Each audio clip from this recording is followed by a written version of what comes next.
Hello students, welcome to our channel. Today we are going to start a new topic on the same unit 1, that is the superposition theorem. आज हम एक सवाल solve करेंगे जिसमें हमारे पास ये जो सर्किट डायग्राम दिया हुआ है, इस सवाल में हमें करंट निकालना है 5 ओम के across using the superposition theorem.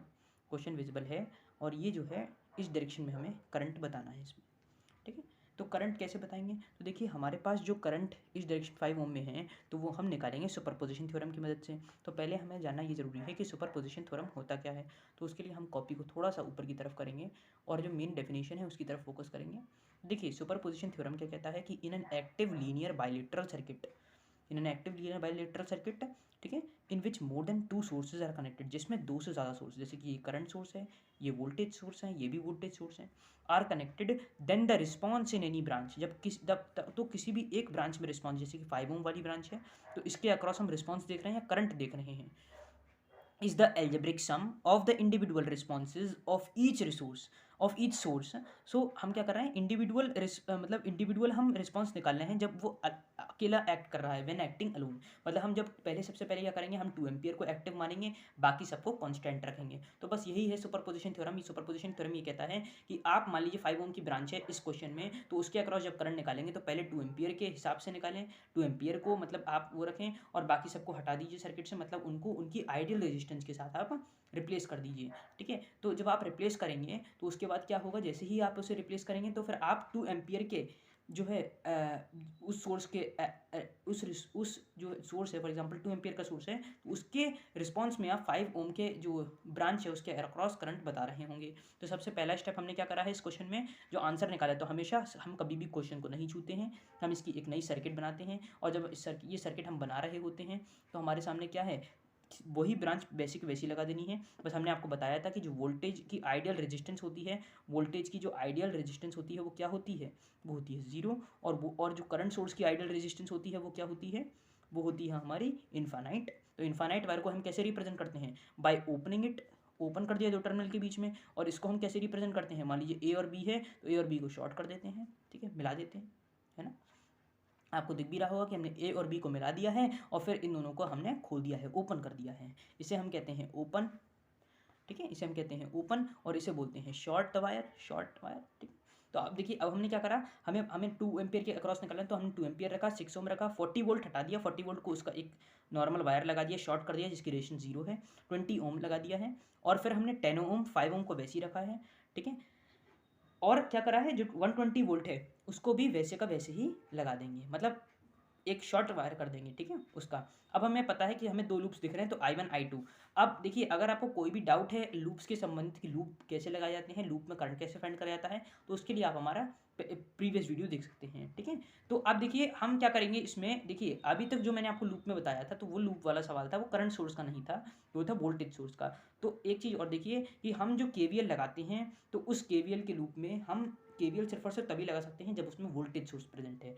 जब करंट सोर्स होता है तो हम उसमें वोल्टेज सोर्स, तो तब उसमें KVL नहीं लगाते हैं. तो हम डायरेक्टली कहते हैं कि भाई जो हमारी I1 है, जो I1 ऊपर की तरफ जा रही है वो 2 एम्पियर के बराबर है, और 2 एम्पियर कैसे आ रही है, नीचे की तरफ, तो मतलब I1 और 2 एम्पियर की डायरेक्शन अपोजिट है, तो हम कहेंगे I1 इक्वल्स टू -2 एम्पियर.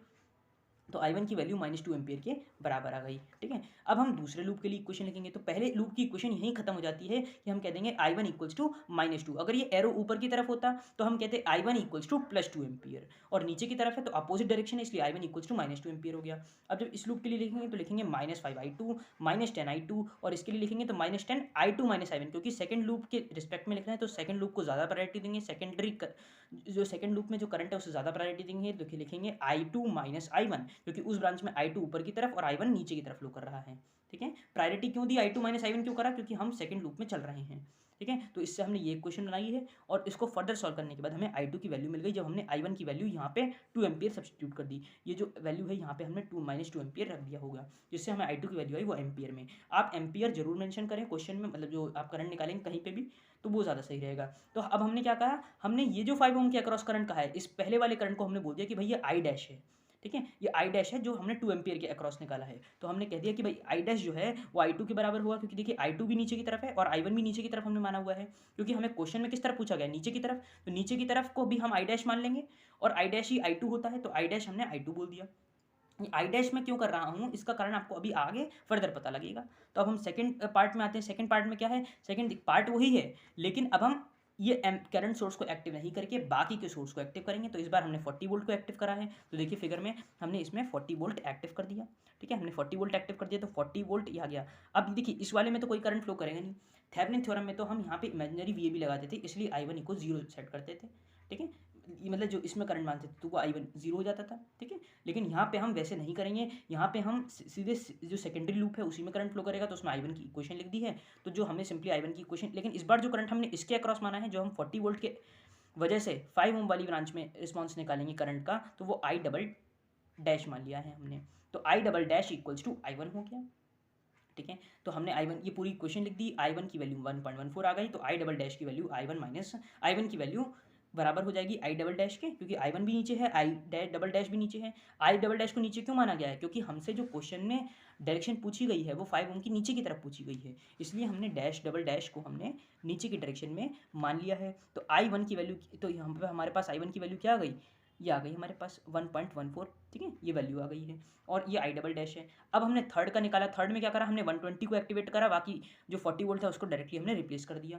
ठीक है, तो देखिए इसकी इक्वेशन तो लिखनी आ गई होगी। देखिए इसमें मैंने बताया नहीं, रिपीट नहीं करा, क्योंकि आपको ऊपर आता है और पिछले आप लूप रूल रिवाइज कर चुके हैं, तो ज़रूरत है नहीं। फिर भी हम रेफरेंस के लिए बता दे रहे हैं। तो देखिए -5I1 -10I1 और -20I1। देखिए माइनस से प्लस की तरफ जा रहा है तो +40, तो बस सॉल्व करेंगे तो इससे I1 की वैल्यू 1.14 एम्पियर आ जाएगी। ठीक है, आगे बढ़ते हैं। तो देखिए थर्ड वाले में जो हमारा है, तो इसमें हम फिर वही करेंगे कि भाई इस वाले लूप के अक्रॉस लिखेंगे, इसमें नहीं लिखेंगे, करंट ही नहीं फ्लो करेगा। तो देखिए इसमें कैसे लिखेंगे, -120 माइनस -20I1 -120 -5I1 -10I1, और इस I1 को हमने बोल दिया कि यार ये पूरा I डैश है। ठीक है, हमने क्या बोल दिया, हमने बोल दिया कि ये जो I1 है वो करंट हमारा I ट्रिपल डैश है।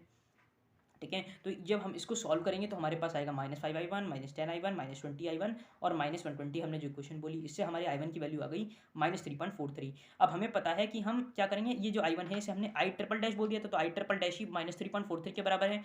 डायरेक्शन दोनों की सेम लेंगे तभी बोलेंगे कि I1 I ट्रिपल डैश के बराबर है। अगर I1 डैश को मैं ऊपर लेता तो I1 की वैल्यू नेगेटिव साइन के साथ रिप्रेजेंट हो जाती। फिलहाल अभी उसकी जरूरत नहीं है, तो आप ये ध्यान रखें। और जब हम करंट अक्रॉस 5 ओम निकालेंगे, देखिए 5 ओम के अक्रॉस पहला वाला करंट I डैश होगा, जो हमने 2 एम्पियर सोर्स के वजह से निकाला। दूसरा हमारा करंट होगा जो हमने 40 ओम की वजह से निकाला, जो होगा I डबल डैश। और तीसरा वाला होगा हमारे इस 120 की वजह से जो हमने 5 ओम के अक्रॉस निकाला।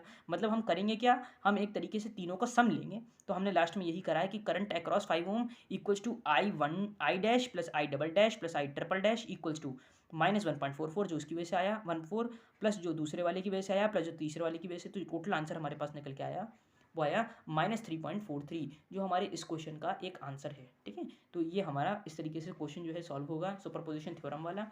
इसमें कोई डाउट आए तो आप अपने कमेंट सेक्शन में पूछ सकते हैं। कोई और क्वेरी है तो कमेंट सेक्शन में आप मेंशन कर सकते हैं, हम उसका रिप्लाई करेंगे। और आगे हमारे वीडियो आएंगे इसी सीरीज़ में। अगला जो हम वीडियो बनाएंगे इसमें वो होगा नॉर्टन थ्योरम के ऊपर। ठीक है, और इसी सीरीज़ के आगे और हम क्वेश्चन कंटिन्यू करेंगे। तो thank you for watching and have a nice day.